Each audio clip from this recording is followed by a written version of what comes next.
હાલ ગુજરાતમાં એસઆઈઆરની કામગીરી ચાલી રહી છે, એટલે કે ચૂંટણીના અધિકારીઓ તમારા ઘરે આવશે અને એક ફોર્મ આપશે. એ ફોર્મમાં ક્યાં શું લખવું એની જાણકારી અમે તમને આપીએ. જુઓ, સ્ક્રીન પર જે ફોર્મ દેખાય છે એમાં વિગતવાર સમજાવીએ. સૌથી પહેલા અહીં તમારી જન્મ તારીખ લખો, પછી આધાર નંબર લખો. એના પછીના ખાનામાં મોબાઈલ નંબર ફરજિયાત લખવો. અહીં પિતા કે વાલીનું નામ લખો. ત્યારબાદ અહીં ચૂંટણી કાર્ડ નંબર લખો.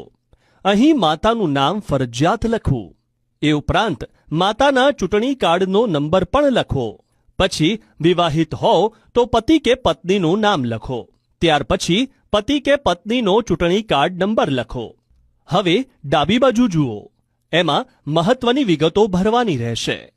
જો વર્ષ 2002ની મતદાર યાદી મુજબ નામ હોય તો તે તમામ વિગતો 2002ની મતદાર યાદી મુજબ જ લખવી. હવે જમણી બાજુ